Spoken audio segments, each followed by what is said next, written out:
Hey everyone, welcome back to K-Korner, the channel where we dive into the wild world of entitled people and their unbelievable stories. Hope you enjoy it, and without further ado, let's go. I work at an archery store, and this story revolved around fixing a broken bow. For context, if you shoot a bow without an arrow, it's called a dry fire, and it's very bad. For a compound bow, the damage can be catastrophic. This surprises a lot of people, which is why dry fires are usually caused by beginners or family members that see the bow and play with it, not knowing any better. Uncle did this to nephew's bow, but luckily the damage wasn't too bad. The only thing that needed replacing was the string, so that's what we quoted nephew for. He was going to get uncle to pay for it, but he figured while he was getting a new string, he'd also order some new accessories, so he asked us to add them to the quote. He said he'd pay for them and collect them when the string was ready. When the string arrived, we let him know. The day after that, Uncle called to pay for it. To my surprise, he called to pay for the whole order, but there was definitely funny business going on. This was the conversation. I'm calling to pay an invoice. Me. Sure, what's the invoice number? It's X for $900. Me. Oh, you're the uncle? Yep. So I'm here to pay the $900. Me. You're paying the whole invoice. That's generous. Yeah, well, I feel bad. So here's the money. After I took the payment, he asked me to include all of the broken pieces when we ship the bow back. Me. Okay, sure, but it's only the string that's being replaced. What about the limbs? Me. We're only replacing the string. Nothing else was broken. But it says right here on the invoice. Replace limbs $800, replace string $100. Me. I don't know what you're looking at. The invoice here says accessories $800, replace string $100. What are you talking about? That's not right. Me. No, it's right. I'm looking at the invoice right now. Oh no. Did I just pay someone else's invoice? Me. No, our invoice numbers match. Plus you confirmed you're the uncle. This is the right invoice. Silence. Me. Your nephew purchased some accessories as well. That's why I was surprised you wanted to pay for it all. There are no accessories on this invoice. Just replace limbs and replace string. Why is yours different? I was a little confused at this as well, but after some silence I realized what must have happened. Me. I think your nephew photoshopped the invoice. It was like we both came to that realization together after a moment's silence. I was honestly disgusted, but the uncle more so. He hung up to berate his nephew. About an hour later, the nephew called and asked what I told his uncle. I replied your uncle asked me to send the broken limbs back to him. I told him we aren't replacing the limbs, and he figured it out from there. His justification was horrendous. He said, yeah, well, he stopped giving me birthday presents after I turned 18, so I figured he owed me. I couldn't believe what I heard. This guy thought he was entitled to receive birthday presents to such an extent that he was willing to scam a family member out of $800 to make up for the presents he didn't get. After that, I called the uncle back and told him what his nephew said. He was not impressed. He then requested that I refund the payment, which I agreed to, after which I withheld fulfilling the invoice until it was paid for again. The next day, the nephew called. He asked me to remove the accessories from the invoice, which I did, and he paid for the string himself. I didn't hear from the uncle again, but considering the nephew ended up paying for the repair, I can only imagine he got his justice. I sew and crochet to a professional level. I occasionally take commissions, but I charge top dollar and don't do mates rates. Last week, I had a call from my daughter's old school. They're doing a production of Grease and wanted 25 poodle skirts and 10 vests made by the end of July. I said I would check my calendar, and if I had time, I would provide a quote. There was a short silence, then the principal said, "Oh, we thought you'd be able to donate them." I asked her why she thought that, and she said other parents make regular donations all the time. We haven't had anything from you. I asked her if she had any idea how much this would cost, and she said, oh, maybe a couple $100. I did laugh at that point. I told her that for a professional to make what she was asking for would probably cost about $4,000, including materials and labor. Principal said, that's ridiculous. I can get them from cheap company with an orange logo for about $10 each. I suggested she should do that. Then she asked if I'd pay for them since I wasn't prepared to donate my skills or material. I said no and ended the phone call. She's contacted me 4 more times since, saying the production is at risk due to budget issues. I found out from another parent that the professional musicians she's tried to hire have refused to play for free and have demanded payment up front due to issues with getting money from her in past years. I would normally be more sympathetic, but in my daughter's last year there, the school spent over $200,000 on a sport program that benefited about 10 kids, one of which was my daughter. At the same time, they pulled funding from the group of kids chosen to compete in a STEM challenge 3 weeks before they were due to go, canceled a planned trip for the school band, and closed one of the art studios. This was despite furious opposition from the school community, and despite the fact that this is an expensive private school that advertises itself as having a strong focus on creative and performing arts. It seems her new policies are coming back to bite because she hasn't been able to secure any support from the community or past families. Everyone had closed ranks and not single local businesses prepared to put money in. So, picture this, right? I'm out on a sunny Saturday afternoon just strolling down the lively streets of downtown. You know, the kind of day where everything seems chill and you're vibing with life. There's this dude, Johnny, setting up on the corner with his guitar, belting out tunes that make you feel alive. It's that good street music that gives the whole place a cool vibe. Now, Johnny is your typical street artist, long hair, a scruffy beard, and tattoos peeking out from under his rolled-up sleeve. The guy's got this laid-back attitude matches his music. People are gathering around, dropping a few bucks in his open guitar case, showing some love. It's a scene, man. So, as Johnny is doing his thing, I notice this woman. Total Karen vibes, you know. She's got the let me speak to the manager haircut and an entitled air that screams trouble. I figure she's just passing by and like everyone else, she's gonna enjoy the music and keep it moving. But no, that would be too easy. Her spawn, a little terror on a sugar high, spots Johnny's guitar and decides it's playtime. Now, Johnny is cool, but he's not about to let some kid go ham on his instrument. He gently tells the kid, "Hey, little buddy, that's my guitar. I can't let you play with it, but you can enjoy the music." Karen, being the entitled soul she is, loses it. She marches up to Johnny, her face redder than a tomato, and starts laying into him. "How dare you refuse my precious angel? He deserves to play with whatever he wants." Johnny, God bless him, tries to reason with her, explaining that his guitar is not a toy. But Karen ain't having it. She's on a warpath. She starts screaming at Johnny, calling him all sorts of names, and I swear I saw spit flying. Now, this is where it gets wild. Out of nowhere, Karen grabs the guitar from Johnny's hands. I mean, who does that? It's like she thinks the world owes her something. Johnny is shocked, and the crowd goes silent. It's like a movie scene, you know? The tension is thick, and everyone's waiting to see what happens next. Karen, with this wicked grin, raises the guitar high above her head. I'm thinking, there's no way she's gonna, but oh boy, she does. She brings that poor guitar crashing down on the pavement, smashing it to pieces. It's like slow motion, man. The strings are twanging, wood splinters are flying, and Johnny is just standing there, jaw on the floor. I see red. I'm not even that close to Johnny, but I feel the anger burning in my chest. It's one thing to be entitled, but destroying someone's livelihood, that's a whole new level. Before Johnny can react, I see a cop car rolling up. It's like karma on wheels. The universe had Johnny's back. The crowd parts and the cops step out, looking at the scene like, what the heck just happened? Karen, realizing she's in deep trouble, goes into full panic mode.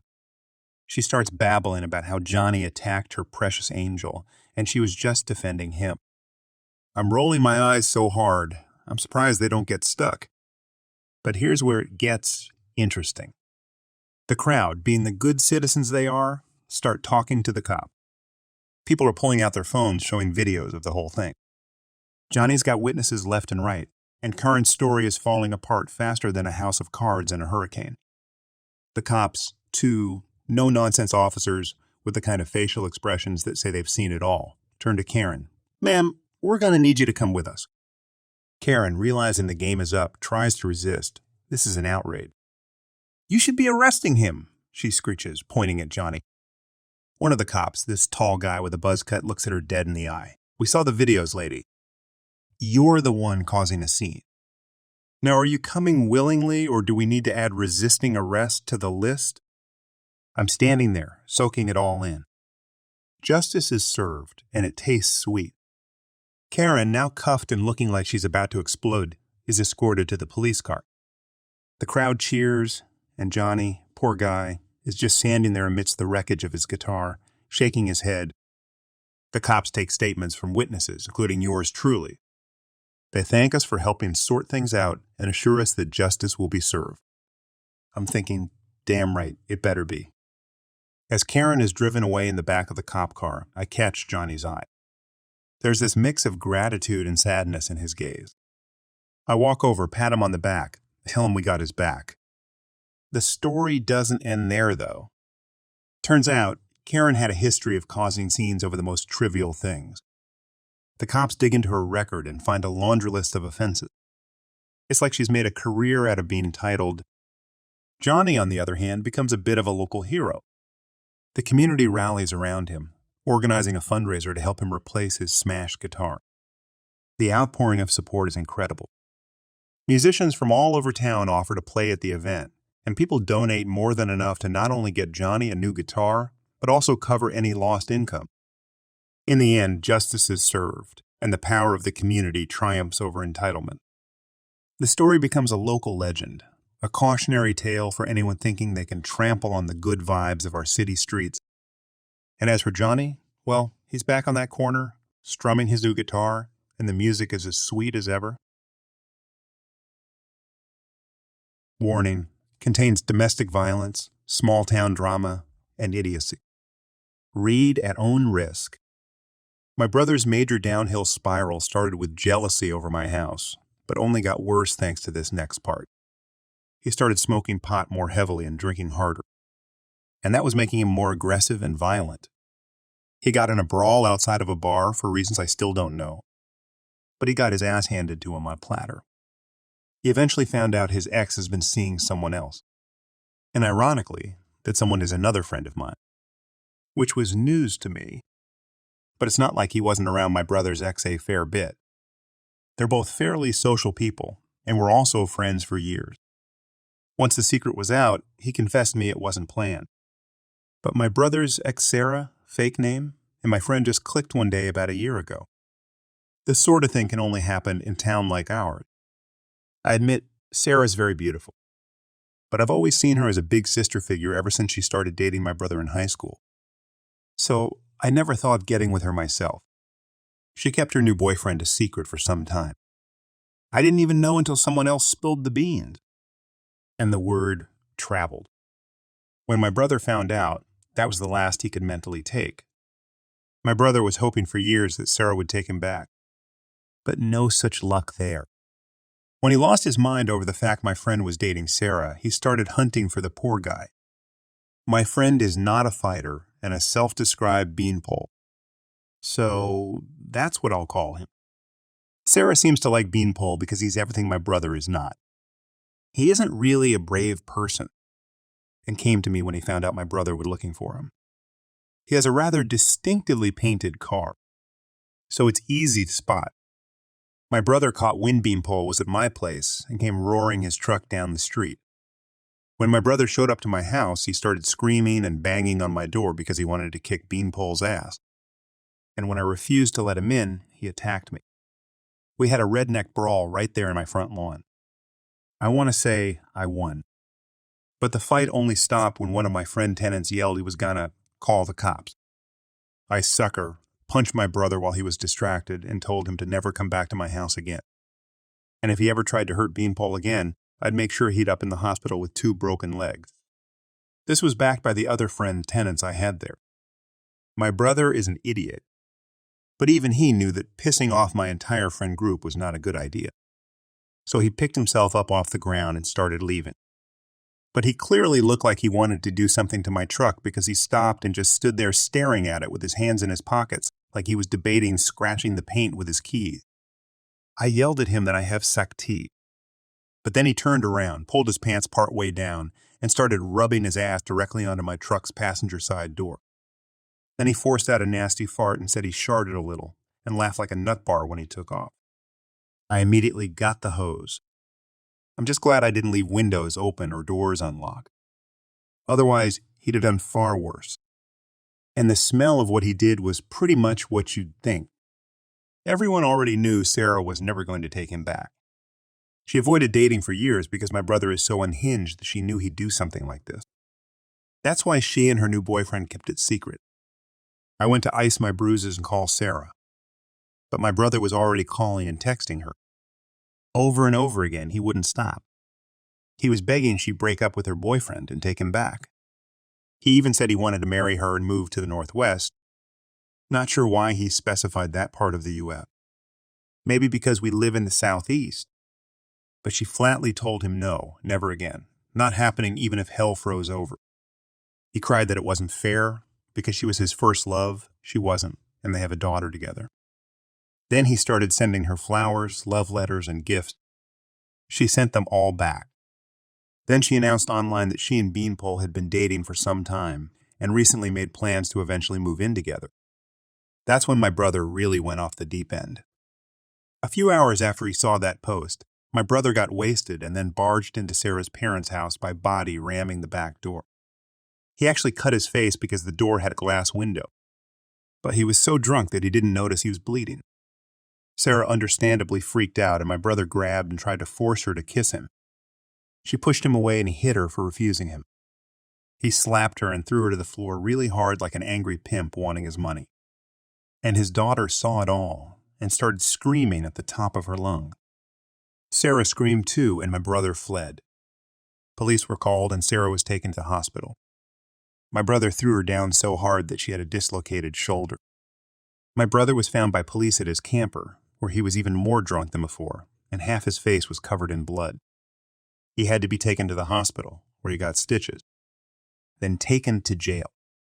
He got charged with trespassing, breaking and entering, and assault. Surprisingly not Dewey too, as he'd actually walked there. When our parents and I found out, the family finally couldn't take it anymore and went into an uproar. Our parents had it out with my brother after he bailed himself out from jail, and then he tried to fight our dad when they argued. And no surprise, he tried to blame everything on me. My brother actually said I let Beanpole steal his woman, but couldn't really explain how. He also refused to believe I did not know until recently. Then he said that Sarah was supposed to be his. Dad not only disagreed, but told my brother that he was a damn disgrace, and that was an absolutely disgusting way to talk about Sarah. She's not his property. And then my brother shoved Dad as hard as he could. Dad got knocked to the floor, and my brother started kicking him. Dad isn't a small man, but he's old with a bad back and a bad knee, and needs a cane just to get around. Since we knew my brother would only have gotten crazier if he saw me, I was hiding in another room with the door cracked and listening in. I knew he might do something crazy, so I insisted on secretly being in the house when he was confronted. And I'm glad I was, because I came to Dad's defense before my brother could do too much damage. I knew we were roughly even in a fight. So I ambushed and hit him in the back with a rubber mallet and then beat the shit out of him. No police were called that time. I attacked him in defense of our dad, so he probably would have been screwed if he tried to get me charged anyway. And then he'd have gone right back to jail. Someone also once asked me if I enjoyed beating up my brother that day. I did not. I was just in an adrenaline-fueled rage, protecting my dad. But all things considered, I could have done far worse to my brother with that rubber mallet, as he only really got bruises. My dad gave him a good smack in the face with his cane too, thought. But it's just hollow aluminum. Not exactly a damage dealer. Our parents, mainly my dad, disowned my brother as I threw him out the door. And he spent some time crying on the porch and saying he was sorry and didn't mean it, then switched to saying we could all regret this and we could go screw ourselves before finally leaving. My mother spent hours crying. She'd stuck up for him before, and this was how he repaid her. My brother managed to avoid real prison time or a trial for attacking Sarah by taking a guilty plea deal. He signed away custody of his daughter, and Sarah got a restraining order against him. My brother got a fine, somehow only a couple months in county jail, probation, has to abstain from alcohol for 6 months, and he had to pay for the property damage. Sarah's dad already put in a new door and billed my brother for it. My brother also understandably lost his job due to the situation. Our mother secretly kept in contact with my brother and agreed to look after my brother's truck and camper while he was serving his 2-month sentence. And she didn't oak it with Dad first. He was pretty pissed at her for going behind his back. But she reasoned that it would be the last thing they ever did for him because she didn't want my brother to have no place to go after getting out of the clink. And even she made it clear it was the last of her goodwill towards him, too. Once my brother got out of jail, Mom drove his truck and camper to a store to meet him and gave him back the keys. She told me there was barely a word of thanks from him. Mostly just grunts when she tried to get him to talk to her. Dad said he still looked like an ungrateful sot. After that, my brother lived wherever he could park his camper for a while until one of his remaining friends somehow got him a new job as a welder in another town 40-ish miles away that he was having to commute to with his camper for a while. But he was back every weekend. Apparently, he only got the job by agreeing to work for less than what the job would normally pay. So he could move there permanently as soon as he got the okay from his probation officer. Which said officer didn't make easy, I heard. I don't know the red tape of it, but he managed to pull it off. He can't leave the state, but he could still move to another county, it seemed. He's probably renting a space in a trailer park right now or something. And maybe he's back to doing his side hustle of hauling trash for people. Before leaving town, my brother showed up outside my house to give me the double middle finger and dance around like a monkey while cursing at me in the street when he knew I was watching from the window. I guess it was his stupid way of trying to get in a last laugh without breaking the law or something. But then I got an idea. I've heard plenty of people say to kill with kindness. So I tried it in my own way. I grabbed an unopened bottle of my favorite honey whiskey from the pantry because I know my brother really loves that stuff too. Then I went outside and walked right up to him and shoved the bottle into his hands. I think it was the last thing he expected me to do in the moment. And I know he'd never willingly break a bottle of good booze, especially when it's free. Then I told him to have a drink on me to start his new life. I could barely keep myself from laughing when I turned to walk away. When I looked at my CTV footage later, he actually stood there looking really glum while just staring at the bottle, and then moped back to his truck. And then he was gone, off to start his new life as a career welder. My brother is a childish, narcissistic, misogynistic asshole to an extreme degree. But he's actually damn good at welding, both with steel and aluminum. Mostly self-taught too. It's practically his only real talent. He's even done basic forging and auto body work. I've seen him do shit with scrap metal I wish I could. But that's the only real compliment I can still say about him. Maybe he'll make a decent new life and career for himself doing metal work elsewhere. He's better off away from us, just like we're better off away from him. He deleted all his social media, and I assume blocked us on everything. Not that we'd bothered to contact him. One of his few remaining pothead friends in town told me my brother wants to legally change his name when his probation ends. Knowing him, he'll likely do it. Things are much more peaceful and far less traumatic without my entitled leech of a brother here. Some part of me missed him for a while, but he's just a terrible person. And the only one who's still missing him is our mother. She's still kind of broken up about it, but Dad has been unwavering that they did the right thing by disowning him. He made his own bed. Now he's lying in it. I doubt my brother will come back anytime soon. And if he does, he will not be welcome. Enjoying the stories yet? If you do, please subscribe, like, and comment. This happened some time ago. I was looking for a summer job on the week to earn some extra money for college. I found an ad that was everything I was looking for. A 3-month work campaign with good pay, perfect hours, good distance to my house, excellent benefits, and a future in the company and better conditions in the future if you were good at this campaign. I wasn't interested on this last part, but I was happy for people looking for a permanent job. When I got to the interview, I noticed that there were many young people waiting because the interviewers had not arrived yet. And you also had to leave your belongings in custody in some lockers behind a window. After almost an hour, the interviewers arrived. The person in charge of the lockers went to lunch, so even if you finished quickly, you couldn't take your belongings for almost an hour. The interviews began, and the people who went ahead of me always had a bothered look on their faces when they came out. Finally, it was my turn. The interviewers were happy with me as I could speak English, had computer skills above the average user among some other things relevant to the job. That's when I realized why the other interviewees seemed upset. The offer was completely different from what they put in their ads, an insultingly less amount of money. Minimum wage, if you have any imagination. An abusive schedule that exceeded what was advertised, and all the benefits that were the best reason to work could only be achieved if you stayed with the company after 6 months. Their excuse was, "Look, kid, that's how business works. If you want an adult job, you need to work as one and endure as one." His response when I mentioned that this was false advertising and was also illegal for violating labor laws was, "Well, out there are many others who will accept what I offer to them. If you don't like it, you can say it to someone who cares." Everything on an extremely smug and condescending tone. This was obviously a scam aiming to get cheap working labor from young people, using a better future as a bait. They told me to say it to someone who cares, so that's what I did. When I left the room, I told everyone who was waiting what the idiots had said, with a bit of my own flavor. And they were as angry as I was. Some went to look for the manager to recover their belongings, and others stayed waiting.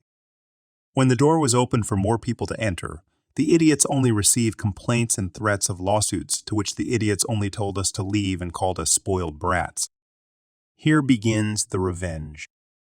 When I got home, I saw that this company had published another similar ad on job search sites, so I reported them all for fraud and false advertising. After some days, the site sent me emails saying that the company had been banned from the platforms and their ads were removed, but as a last act of revenge, I sent an email to one of my teachers who taught the labor laws class. He thanked me and told me that he would pass on the information to an acquaintance at the prosecution office. After that, I did not think much until several months later. I saw in the news that the owner of the company had been arrested and his associates are being investigated, so none of them can leave the country. Because besides several violations of the working laws, the police found illegal immigrants locked with chains on the door working in the offices, caged like animals. The case was very sounded in my country since this was literally slavery. I don't know if what I did had to do with this result, but I like to think that I helped in a certain way to get this piece of garbage to the justice. To set the scene, recently directly employed at UKHQ for a sizable national B2B company that I'd contracted for. Me is me, Euro P. Bob is my new micromanaging boss. Jim is my nice hiring manager, the guy who talked me into joining, rather than continuing on contracts only mentioned as his warning to cover my rear with Bob made this possible. So to the story before you lose interest. Bob started our relationship with a request for one-on-one meeting to understand my role, as it was one they'd never experienced except as an end stakeholder. Seems promising, so I prepare a concise but thorough briefing presentation to outline core deliverables and resource allocations as they stood. Dear reader, I lie not. Second slide showing the period spread of legal and corporate compliance activities was up for 3 seconds when I was instructed to cease presenting and dressed down as follows. Paraphrase for expediency and clarity, as Bob had, as I later learned, a tendency to ramble on tangential lines. Bob, do you presume to instruct me, a board director, your superior in all aspects and your direct manager, on how to run my subordinates? Me, no, I presume that you called this meeting to familiarize the key deliverables and legal requirements of a business area that was hitherto the exclusive remit of Jim. If this was a misinterpretation on my part, I apologize, and Bob cutting me off, that's quite enough. You are here to be told what, how, and when to do your job. I'm having a mental replay of overheard break room conversations about Bob's need to control everything. Bob continuing as I settle into the at ease pose adopted by frequently disciplined grammar school boys and military recruits. I'm in charge. I give the instructions and you treat anything that could be construed as a request as a direct order. The only time I want to hear from you is for clarifications, authorizations, or to confirm that you have received, understood, and actioned my orders. My blood was rushing in my ears. The nails on both hands were close to splitting my palms, but I knew anything I said would end badly for my salary, and I'd have to play nice. Me almost gritting my teeth. Understood. May I clarify one thing, please? Bob with a look of utter contempt. What exactly was unclear from what I just said? Me reverting to a customer service developed ST eating tone. Nothing was unclear. Only you omitted to reveal how and when I am to receive orders. Bob turning crimson. Email when it hits your inbox. My PA will have minutes of this meeting ready before you've made it back to your desk. Now out. I'm too senior to waste more time on this. About 6 months later, after fastidious compliance with directives issued to me, mostly via Bob's nice but very timid PA, and careful cover my butt archiving of all comms and backups to keep us legal. And I add, all whilst discreetly exploring alternative career options both within and outside the company. I am in receipt of a meeting invitation to attend Bob's office. At last the order came forth with opportunity from Mick that started the avalanche. Bob not looking up from their monitor. OPI, need you to book 2 weeks holiday to be taken ASAP. This off-the-record request is your phone priority. Klaxons going off in my head. I'm about to be stood up to take the fall for the state our compliance submissions had fallen into. Lucky I did everything legally required of me. I'm not responsible under policy or law for the compliance, only what I'm told to do. Me deciding this is my chance to goad Bob's ego, 2 weeks ASAP. Gladly, I can hand over everything by end of this week, and I did get ahead of the monthlies in case you forgot to request them, so could start with next week and the week after. Bob looking oddly relieved and making eye contact. PA will process and authorize. Those monthlies better be perfect. You are dismissed. Friday comes and the anticipated flurry of last-minute requests and instructions come through. Amongst the laundry list was the utter gem I had hoped for. A direct email, not PA acting as, with instruction to keep company phone with me at all times and to keep regular twice-daily contact throughout the 2 weeks. No one asked what I was doing with my impromptu 2 weeks away from the office. I was fortunate to have the chance to fly 1 two-way around the world to stay with my brother. 20 minutes booking flights, no luggage or hotel costs to worry over. Remember that order to online. Early 20-teens data costs were insane, ad roaming. You get where this goes. I dutifully followed orders and ate roaming data like a social media-obsessed teenager. I logged hours and dutifully submitted them to payroll. I drank like a fish and had the best time with my brother. End of the month, I'm back and being a good peon with my head down our keyboard clicking when the calendar entry pings in. Seems I am to be favored with a face-to-face. I have an idea of what is coming, but oh boy. Bob appearing to be in the middle of a meltdown. What the hell have you done? Going lowercase to save your eyes, but this was a fire alarm in your ear volume? You have caused incalculable damage to my reputation in this company. The other board and Jim were laughing at me saying I can't control you. You're out, you're over, you're... Me interrupting in parade ground voice, standing to my full 6'4". I'm covered. Your hubris and ineptitude are laughable. If I'm out, it'll be by my choosing and with a clean sheet. Jim knows full well that I wouldn't drop the ball on compliance, regardless of you meddling in things you're not even aware of. Everything you forgot is covered except your own backside. You're not even peer-worthy, let alone superior to me even though you may be higher ranking. Yes, I got that from a film I can't remember, but this part is crystal clear. I bid you good day. I turned 180 and walked out of the office into stunned silence across the open plan, 100-seat floor and back down to my desk. The fallout... I enjoyed the inevitable HR session chaired by Jim. I promised not to use any manner that might be deemed threatening for 6 months.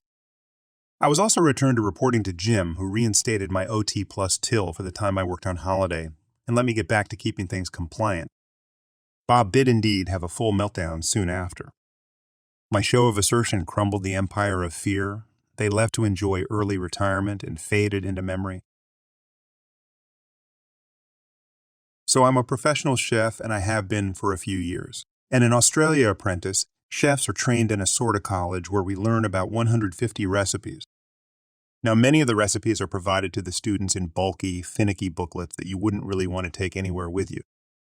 So I started writing some of the recipes in a separate notebook along with some other recipes I'd learned from coworkers or family members and created a sort of pseudo-cookbook. And I would often bring this book into the kitchen so I would remember ingredient quantities and cooking times, and eventually I would leave the book in the kitchen pretty much around the clock.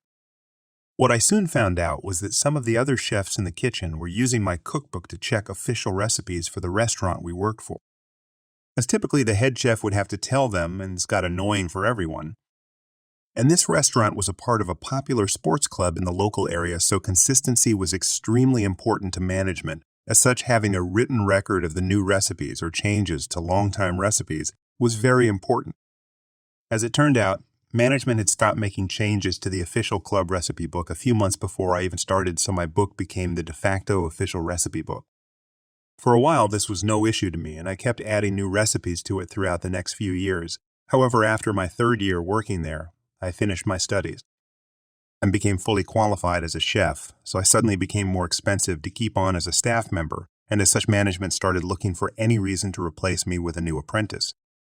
Eventually, they found someone to replace me and gave a half-assed reason for firing me and told me to take all my things and leave as I could no longer offer what they were looking for. So I took everything I owned and left, including the notebook with all the club's recipes. For a few days, not a whole lot happened, but slowly the club's reviews started complaining about bland food, dry cakes, inconsistent classic recipes, and every other food-related thing you could think of. At one point, there was 50 negative reviews in a single day, which for our town was a massive amount of negative reviews in one day. It felt pretty damn good since I felt they deserved it and left me unemployed on short notice. However, I was quickly offered a new job by a smaller restaurant whose owner knew me from the sports club kitchen. The malicious compliance. After about a week, I received multiple calls, and after answering one, I heard one of the higher managers at the sports club asking if I could return the book as the kitchen needed it back. I obviously laughed and said firmly that it was my book full of my recipes, so it wasn't going anywhere near them, reminding them that they had told me I could no longer offer what they were looking for. The manager clearly began to panic as he offered to give me my job back and just let bygones be bygones. I already had a new job, so I completely brushed off this offer and ignored him. I hung up pretty soon after that. I started putting the recipes from my book on the new restaurant's menu, and it was beginning to attract a few regular customers of the sports club. So I quickly found myself with more and more responsibility and command within the kitchen, to the point that about a third of the menu was from my book. Now, this slow trickle of sports club regulars picked up speed after about 3 months and led to several high-level managers from the club deciding to visit the restaurant I'd helped build, and virtually demanded I give them my cookbook, claiming it would be much more beneficial for the community if they had it. My head chef laughed in their faces and told them to piss off. It's been about 2 years, and my head chef and I have a very positive relationship, and the customer base we have at the restaurant is better than ever. We didn't take every customer from the big club, but it was enough damage to their profits to scare a few investors away, and also lead to a decent bit of damage to one of the higher managers' reputation. Furthermore, the recipe issues and negative reviews lead to the majority of the kitchen quitting, and according to one of my old colleagues, they cited the lack of support. An organization from upper management as the final reasons everyone was quitting, and this led to an even larger dip in the quality of the restaurant food. I also get paid significantly more at this restaurant than I was at the sports club. Thanks for joining us. If you enjoyed the video, don't forget to hit the like button and subscribe for more captivating stories. Share your own experiences, opinions in the comments below, and let's keep the conversation going. Until next time, stay tuned for more epic tales.